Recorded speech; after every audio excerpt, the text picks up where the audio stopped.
गणमान्य अतिथिगण और प्यारे विद्यार्थी भाइयों और बहनों, मेरे लिए बहुत गौरव का विषय है कि आज दिल्ली यूनिवर्सिटी ने मुझे यहाँ निमंत्रित कर मेरे विचार व्यक्त करने के लिए एक मंच उपस्थित कराया है।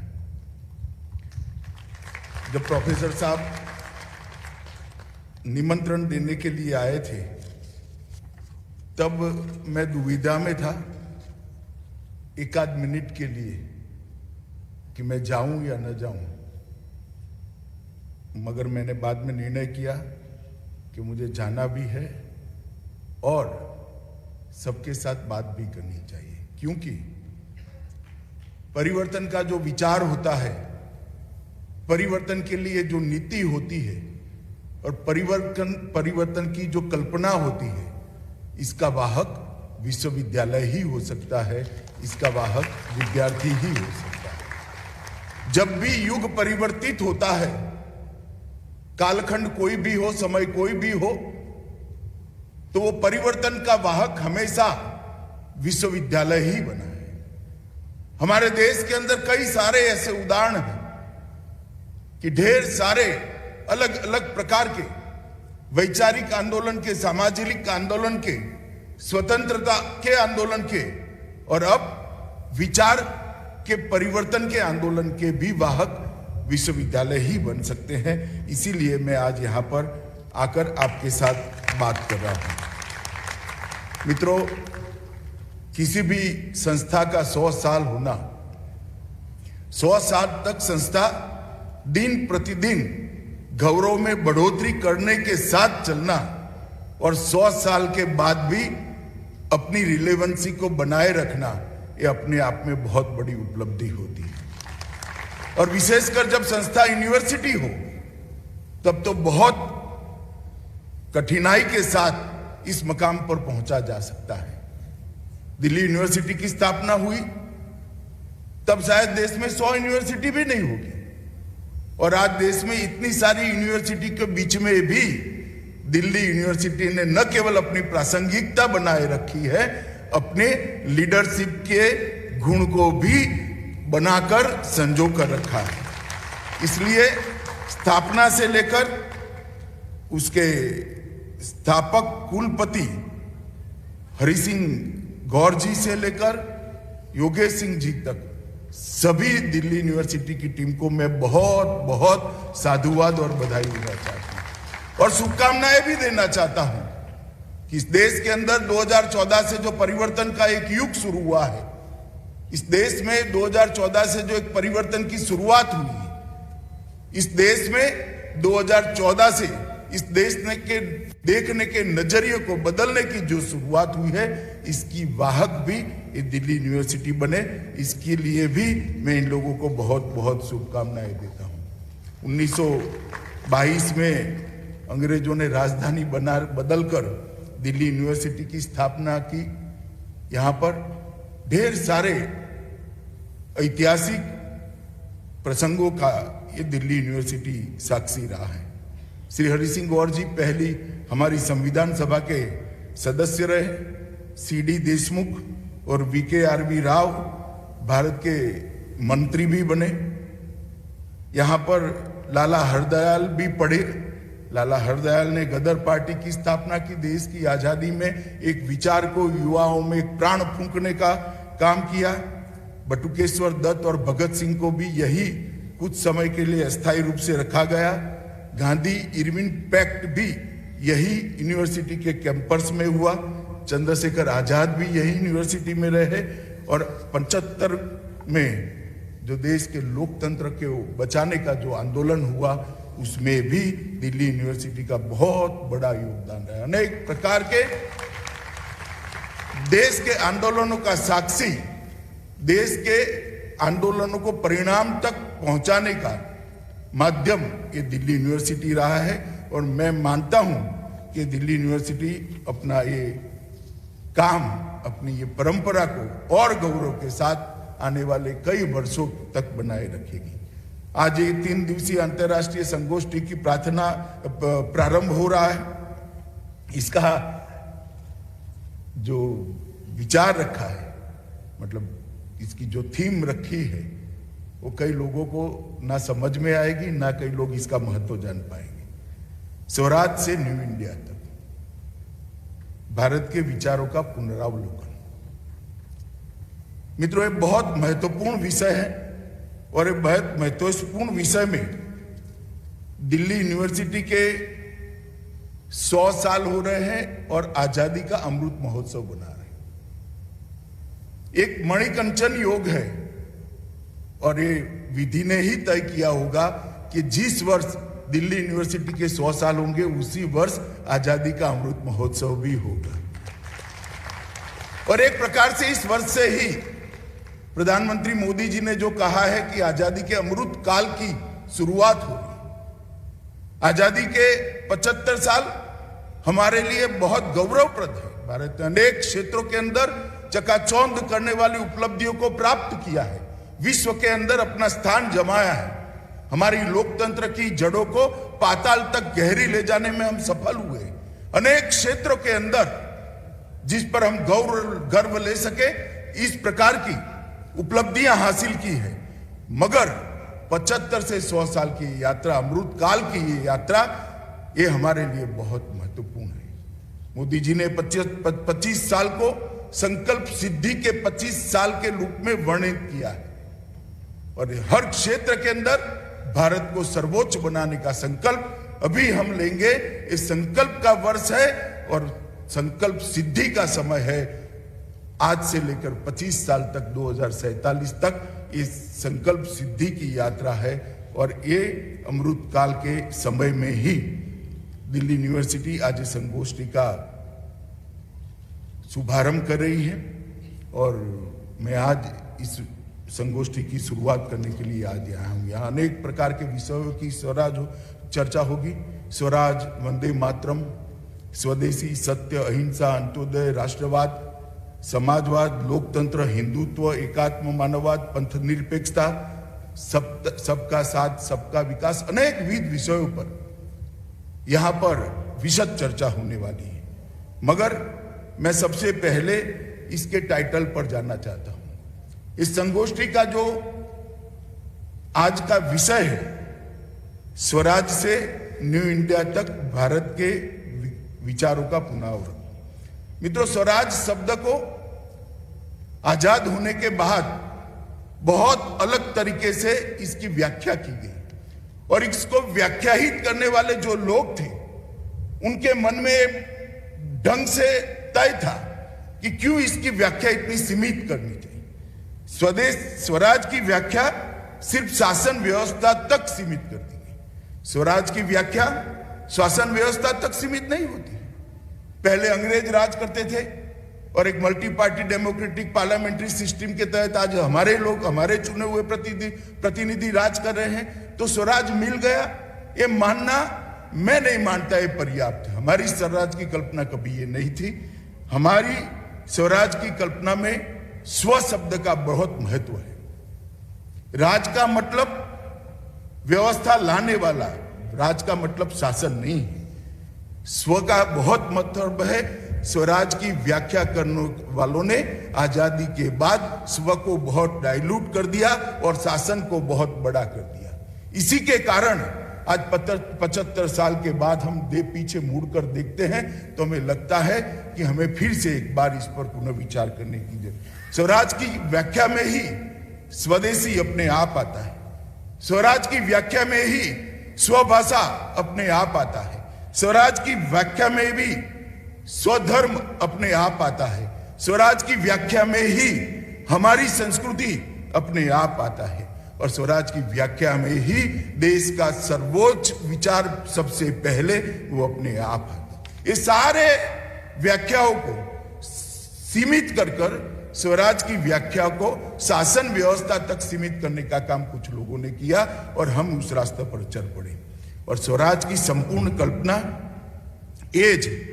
यही स्वराज की संपूर्ण कल्पना ही न्यू इंडिया का विचार है, नव भारत का विचार है और इस विचार के आधार पर आज जो थीम रखी गई है स्वराज से नव भारत तक, इसका मतलब ही है स्वराज का संपूर्ण अर्थ चरितार्थ करना और साच अर्थ में स्वराज का संपूर्ण अर्थ के तत्वाधान में राष्ट्र की उन्नति करना।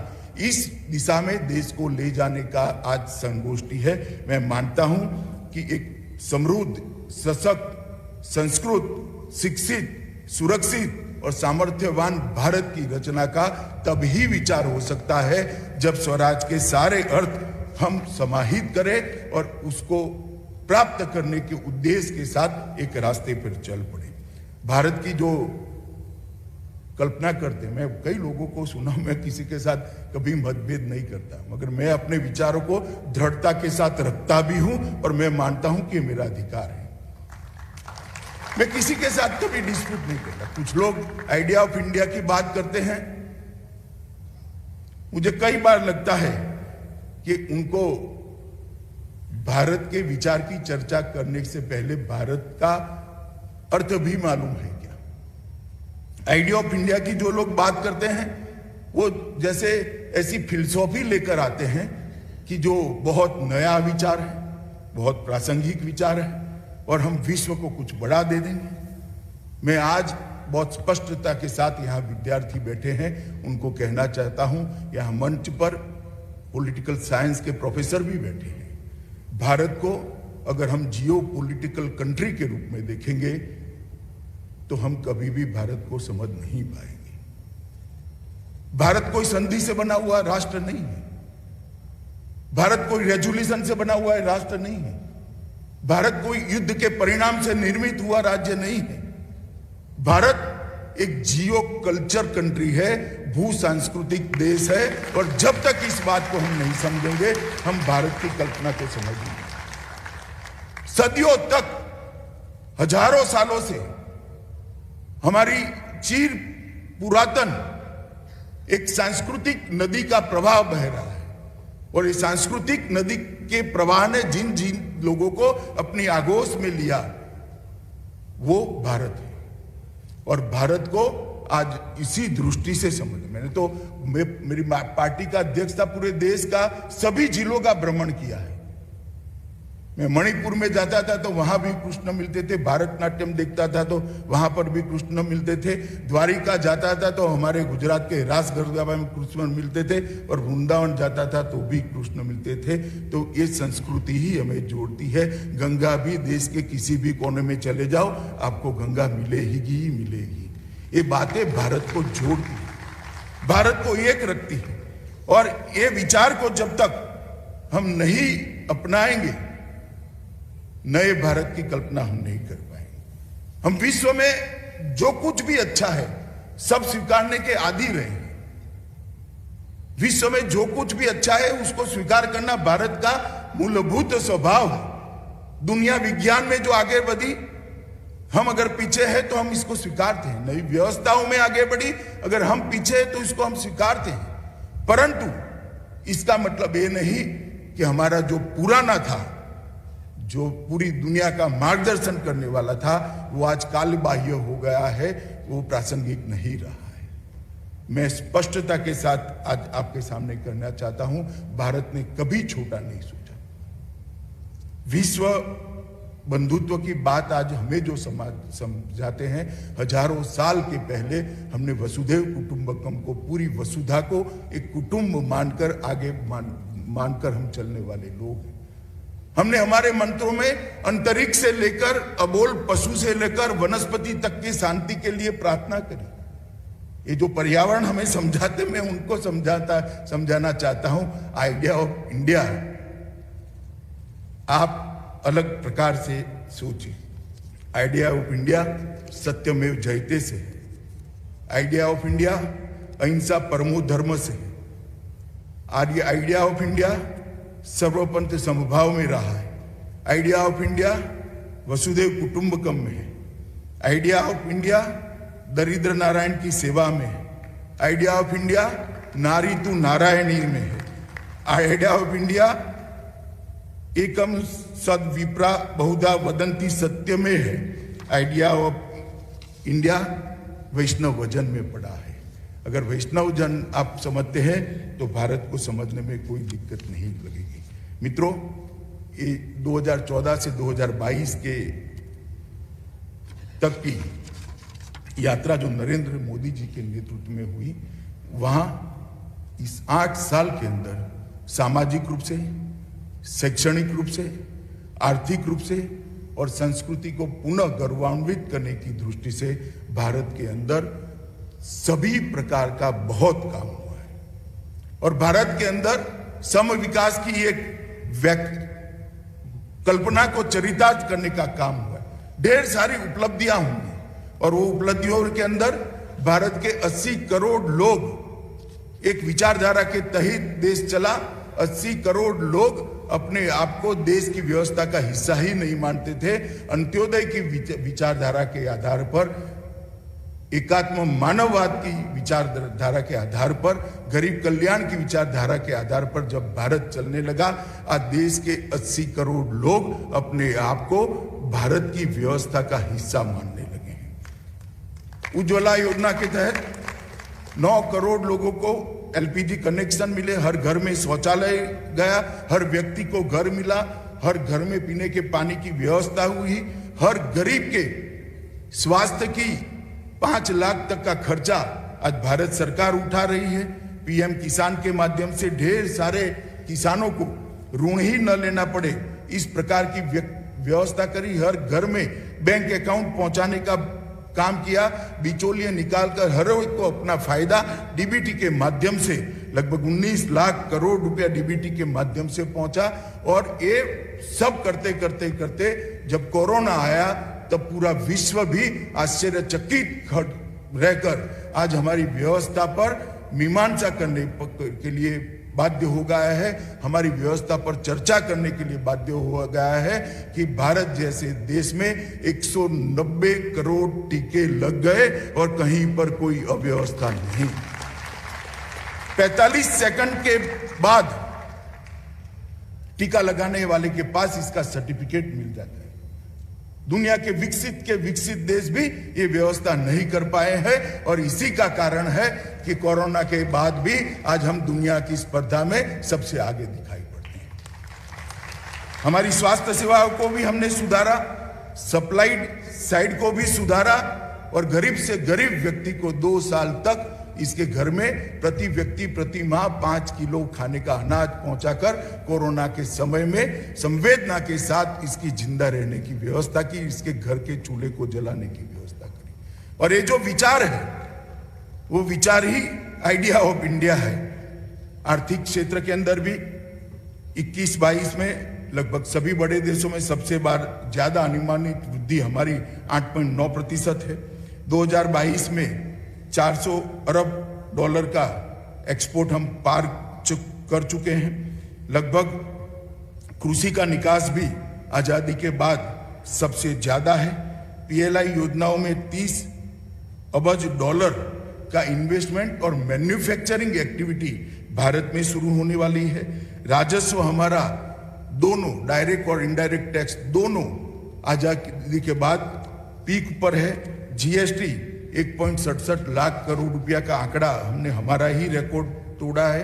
11 से ज्यादा इंडस्ट्रियल कॉरिडोर बनाए हैं। विद्युत ट्रांसमिशन में भी हमने कई सारे रिकॉर्ड बनाए हैं। और एक प्रकार से सामाजिक दृष्टि से और आर्थिक दृष्टि से, दोनों दृष्टि से भारत को संपन्न बनाने का, भारत को समविकास के माध्यम से समृद्ध बनाने का एक प्रयास, सफल प्रयास ये 8 साल में हुआ है, जो हमारे अमृत महोत्सव के माध्यम से, अमृत काल के माध्यम से सदी होते होते सर्वोच्च शिखर पर पहुंचाने तक जाने वाला है।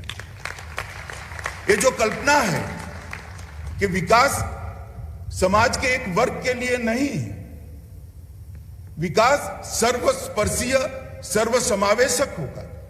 विकास की अवधारणा समभाव के साथ होनी चाहिए। ये जिन्होंने भी एकात्म मानववाद और अंत्योदय का चिंतन पढ़ा होगा, उसको मालूम होगा कि विकास को किस प्रकार से समभाव के साथ किया जा सकता है। और 8 साल के अंदर हमने इसको नीचे तक उतारने का काम किया है।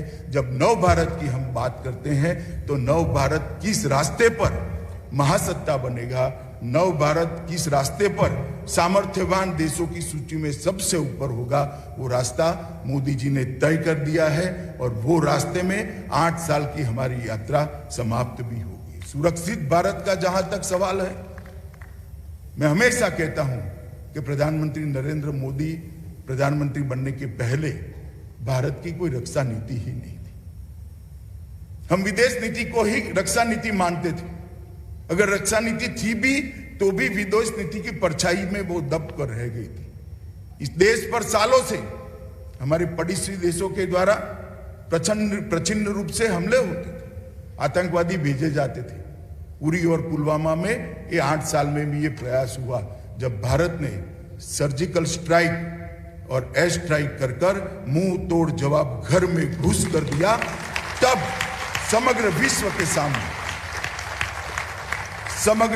के सामने भारत की रक्षा नीति क्या है स्पष्ट हो गया। हम विश्व भर के देशों के साथ अच्छे रिश्ते रखना चाहते हैं, हम सबको साथ में लेकर चलना चाहते हैं। हम शांति के चाहक भी है, शांति के पुजारी भी है। जहां मगर हमारी सेना और हमारी सीमा के साथ जो छेड़खानी करेगा उसको उसी की भाषा में जवाब देने के लिए हम दृढ़ निश्चयी। और पहली बार देश की आंतरिक सुरक्षा के अंदर, देश की बाह्य सुरक्षा के अंदर देश के किसी नेता ने एक निर्णायक भाषा के साथ विश्व को अपना परिचय कराया कि भारत के साथ कोई इस प्रकार से भारत की सीमाओं की अपमान नहीं कर सकता। और ये निर्णायक परिचय पूरे विश्व में भारत के परिचय में परिवर्तित हुआ है। जब भी रक्षा के क्षेत्र की बात होती थी तब 2 ही देशों की बात होती थी, अमेरिका और इजराइल, जो अपनी सीमाओं की सुरक्षा के लिए हमेशा सचेत और चौकन्ने रहते हैं। आज वो 2 देशों की सूची में तीसरा नाम जुड़ गया है। हमारे महान भारत का नाम जोड़ने का काम नरेंद्र मोदी जी ने किया। पूर्वोत्तर के अंदर ढेर सारे हथियारी ग्रुप थे। ये 8 साल के अंदर 9000 हथियारी ग्रुप के एक्टिविस्टों ने हथियार डालकर मुख्य धारा में आए। ढेर सारे समझौते हुए, कार्बी आंगलोंग का समझौता हुआ, बोडोलैंड का समझौता हुआ, ब्रू समझौता हुआ, NLFT का समझौता हुआ। और आज स्थिति ऐसी हुई है कि अब सफा हटाने के लिए आंदोलन करने पड़ते थे और भारत सरकार के लोग बचाव की मुद्रा में जवाब देते थे, नहीं भाई ये जरूरी है, देश की सुरक्षा के लिए जरूरी है। वो ही उत्तर पूर्व के अंदर, वो ही नॉर्थ ईस्ट के अंदर आज शांति प्रस्तापित होने के कारण हमने बहुत बड़े हिस्से से, उत्तर पूर्व के 75% हिस्से से अब सपा को हटाने का काम हो। अब सपा को आइडियोलॉजी के आधार पर, ह्यूमन राइट के आधार पर हटाने वाले लोगों को ये जवाब है। ह्यूमन राइट उनका भी है जो आतंकवाद में मारे जाते हैं, जो आतंक फैलाते हैं। उनकी ह्यूमन राइट की चर्चा करने वालों को मैं कहना चाहता हूं, ह्यूमन राइट उनका भी है जो आतंकवाद की भेंट चढ़ते हैं। और उनके ह्यूमन राइट की रक्षा करने का रास्ता कानून हटा देना नहीं है, स्थिति ही ऐसी निर्मित करना जहां कानून की जरूरत ही न पड़े। इस प्रकार की स्थिति नरेंद्र मोदी जी ने कर दिखाई है।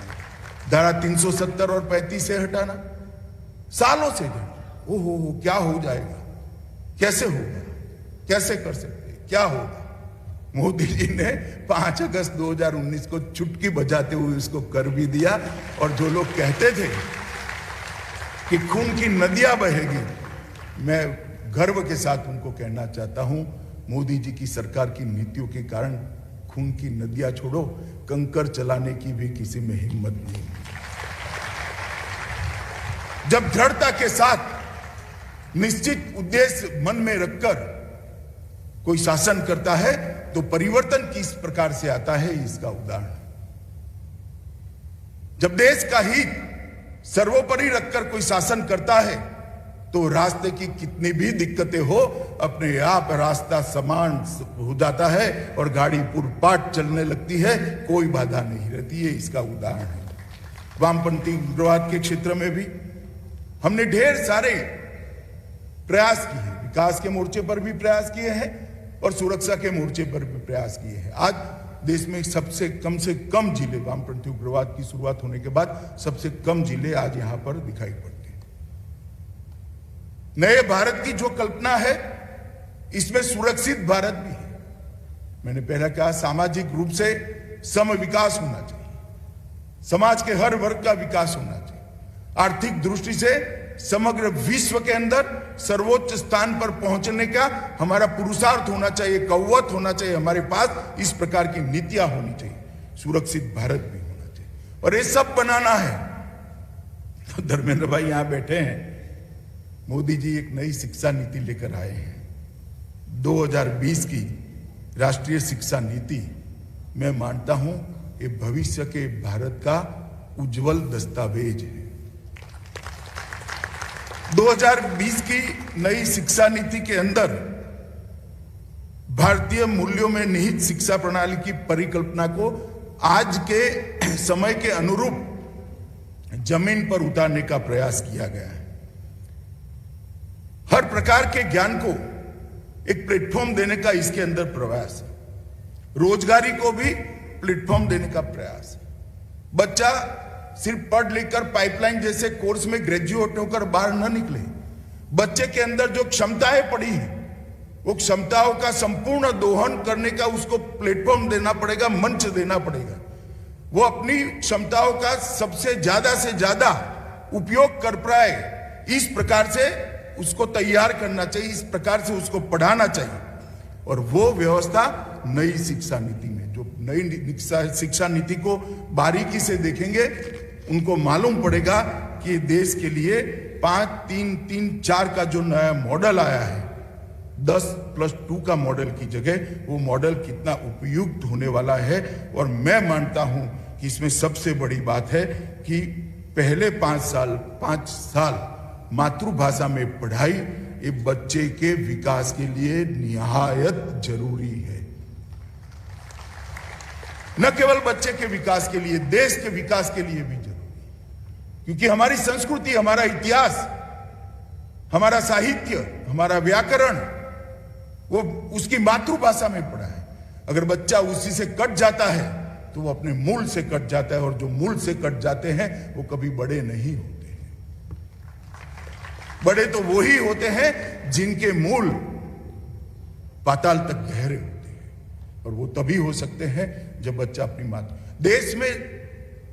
देश की शिक्षा व्यवस्था में कोई भी दुनिया की भाषा, क्यों सिर्फ अंग्रेजी, फ्रेंच भी सीखिए, जर्मन भी सीखिए, चीन की भाषाओं का भी अभ्यास करिए, जापानीज भी सीखिए, कोई आपत्ति नहीं है। मगर मैं गुजराती न पढ़ूं, मैं हिंदी न पढ़ूं, तो मैं अपने आप को इस देश की मूल धारा के साथ जोड़कर नहीं रख पाऊंगा। और इसको मोदी जी ने थ्रस्ट दिया है। कक्षा 5 तक माध्यम ऑफ इंस्ट्रक्शन उसकी मातृभाषा होगी, 6 से 8 तक वोकेशनल ट्रेनिंग, कारपेंटरी, इसके अंदर अनेक प्रकार के गुणों को डेवलप करने की व्यवस्था की गई है। और 11वीं में पहले जो साइंस, कॉमर्स या कला में जाना था, 9वीं कक्षा से ही उसको अपनी स्ट्रीम तय करने का, और जो स्ट्रीम वो तय करता है उस पर ज्यादा थ्रस्ट देने का विकल्प दिया है। हमारी सरकार ने कई प्रकार का सोच विचार कर कई लोगों के सुझाव लेकर नई शिक्षा नीति को लागू करने का निर्णय किया है। और मित्रों, मैं विद्यार्थी परिषद का कार्यकर्ता रहा हूं, शायद ये पहली शिक्षा नीति मोदी जी के नेतृत्व में, धर्मेंद्र भाई भी बैठे यहाँ पर, आई है जिसका कोई विरोध ही नहीं कर पाया है, सबने इसका स्वागत किया। यही बताता है कि कितनी समावेशी है। नैतिक मूल्यों को बढ़ावा देना, नैतिक मूल्यों को आत्मसात करना, रिसर्च और प्रोफेशनल एक ऐसी फौज तैयार करना जो देश में R&D और प्रोफेशनलिज्म को बढ़ाएंगे, यही हमारी राष्ट्रीय शिक्षा नीति के उद्देश्य है।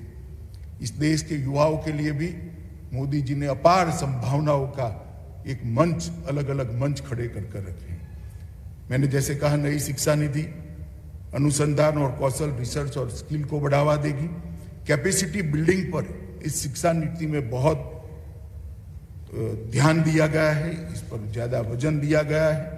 हायर एजुकेशन के अंदर ये 8 साल के अंदर लगभग 2014 से 39 नए हायर एजुकेशनल इंस्टीट्यूट बनाए गए। IITS, IIM, NIT, IIIT, IISER ढेर सारे शुरू किए गए।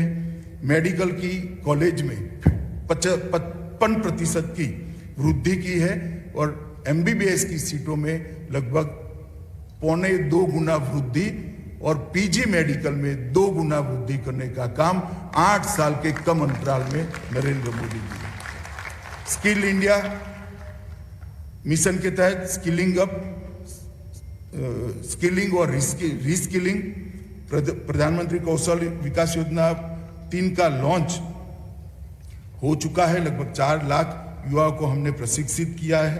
Startup India, stand up India, सिर्फ स्टार्टअप की बात अभी कर रहे थे, यहाँ से मैं आप लोगों को बताना चाहता हूँ, या युवा बैठे उनको भी बताना चाहता हूँ कि 2016-17 में 724 स्टार्टअप थे। जरा मेरा आंकड़ा ध्यान से सुनिएगा। 2016-14 में 724 स्टार्टअप थे। आज 70,000 से ज्यादा स्टार्टअप बनने की प्रक्रिया चल रही है। 10,000 से अधिक स्टार्टअप तो सिर्फ कोरोना काल में बने और 2014 में जो 724 स्टार्टअप थे उसमें थे सिर्फ 4 स्टार्टअप यूनिकॉर्न क्लब में थे। आज 51 स्टार्टअप यूनिकॉर्न क्लब के अंदर हमारे बच्चों के। कितना बड़ा मंच भारत के युवाओं को भारत की सरकार ने प्रदान किया है और एक मेरे जैसे लोगों के लिए बहुत हर्ष की बात है। जितने भी स्टार्टअप है उसमें से 44% स्टार्टअप हमारी युवा बहनों ने बनाए हुए हैं। इनकी डायरेक्टर हमारी युवा बहन, बहुत बड़ी उपलब्धि है और ये छोटे से शहरों से आते हैं। 45% स्टार्टअप 2 टायर और 3 टायर शहरों से आए। आज छोटे से शहर में रहने वाला बच्चा भी अपने आप का अपना स्टार्टअप शुरू कर विश्व के युवा के साथ इस मंच से स्पर्धा कर सकता है। अगर संभावना है, अगर शक्तियां हैं तो उसको प्लेटफॉर्म देने का काम भारतीय जनता पार्टी की नरेंद्र मोदी सरकार ने किया है। मेक इन इंडिया के माध्यम से लगभग भारत को उत्पादन का, विश्व में उत्पादन का हब बनाने का हमने काम किया है। Digital India, fit India, animation, सूर्योदय, ढेर सारी योजना मोदी जी युवाओं के लिए लाए हैं और नरेंद्र मोदी जी का स्पष्ट रूप से एक नीति है, इस देश को महान इस देश का युवा ही बना सकता है और कोई इस देश को महान नहीं बना सकता। इस देश को अगर हर क्षेत्र में सर्वोच्च स्थान पर जाना है तो युवा को प्रेरित करना पड़ेगा, युवा को रास्ता दिखाना पड़ेगा, युवा को मंच देना पड़ेगा और वो काम हर क्षेत्र के अंदर हम करेंगे। मित्रों, आज मैं यहां हूं तब इतना जरूर कहना चाहता हूं कि कुछ लोग इस देश को समस्याओं का देश कहते हैं। ठीक है, स्वागत है। समस्याओं को आइडेंटिफाई करना भी बड़ी बात है। आइडेंटिफाई करेंगे तो ही तो इसका निवारण होगा।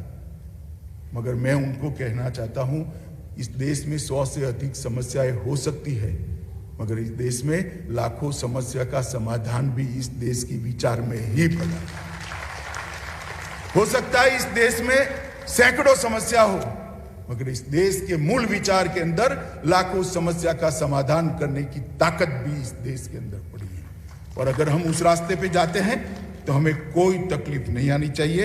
और आज मैं जब यहां आया हूं, DU में आया हूं, तब मैं ये बात जरूर करना चाहूंगा कि यूनिवर्सिटी को वैचारिक लड़ाई का अखाड़ा नहीं बनाना चाहिए। हिंसा और वैचारिक लड़ाई, इसका रणक्षेत्र यूनिवर्सिटी नहीं बननी चाहिए। आइडियोलॉजी यूनिवर्सिटी से ही इमर्ज होती है। युवा आइडियोलॉजी में संघर्ष की जगह, लड़ाई की जगह विमर्श को स्थान दे। जो श्रेष्ठ है वो अपने आप बाहर आ जाएगा। हम क्यों चिंता करें? एक बार विमर्श करें, एक बार चर्चा करें। समय की कसौटी पर जो खरा उतरेगा वो ही बाहर आएगा। और मैं आज इतना निश्चित रूप से मानता हूं कि कोहिनूर को कोई 10,000 फुट नीचे भी दफना दे, कभी न कभी वो अपने मूल स्वरूप में दैदीप्यमान होकर बाहर आए। आइडियोलॉजी के लिए लड़ने की जरूरत नहीं है। लड़ने से आइडियोलॉजी कभी प्रस्तावित भी नहीं होगी। ना हम इसका प्रचार और प्रसार कर सकते, ना इसकी स्वीकृति ला सकते।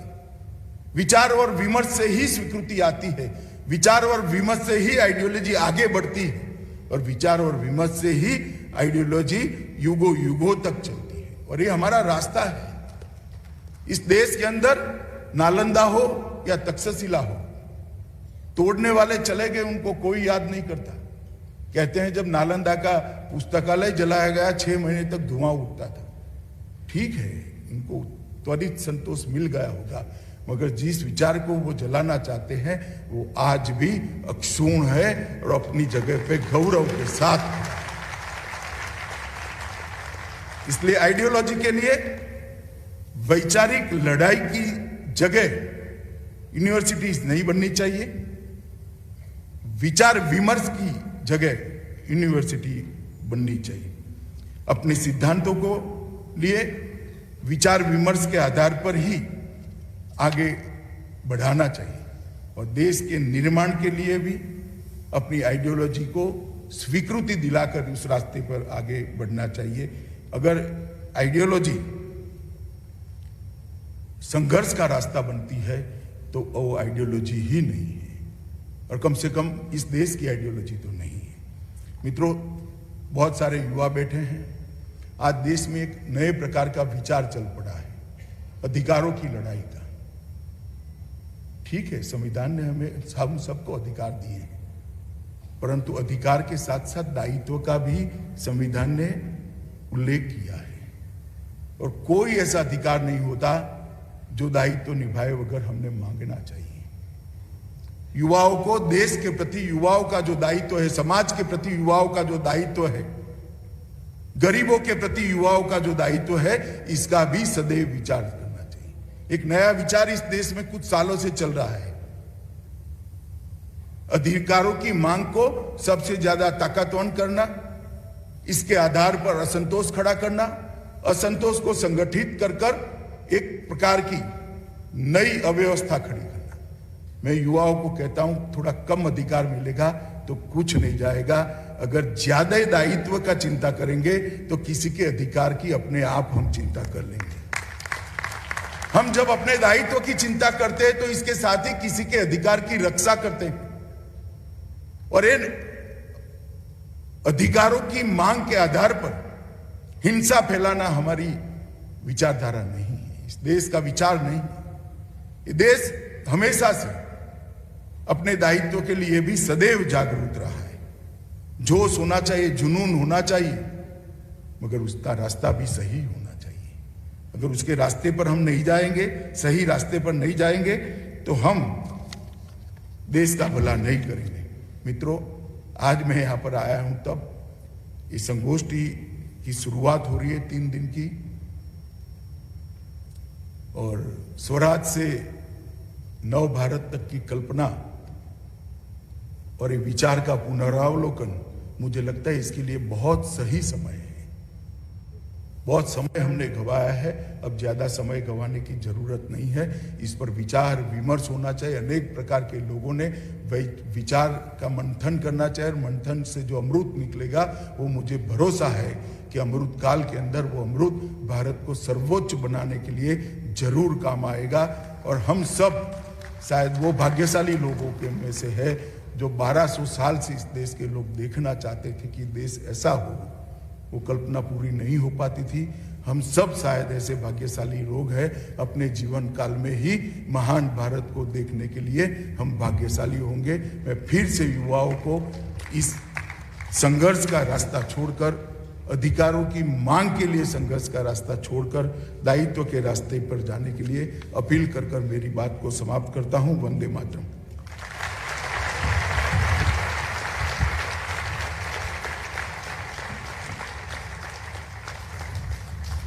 आपके इस गरिमामय उद्बोधन के लिए बहुत మీరు చూస్తున్నారు ఐ డ్రీమ్ న్యూస్ని. Please subscribe. I dreams. For more videos, Subscribe. I dream. Please subscribe for more videos. I dream. I dream. For more videos, Subscribe, I dream. Please subscribe. Subscribe I dream channel. Do subscribe. I dream. I dream ఛానల్ని Subscribe చేయండి. Do watch I dream.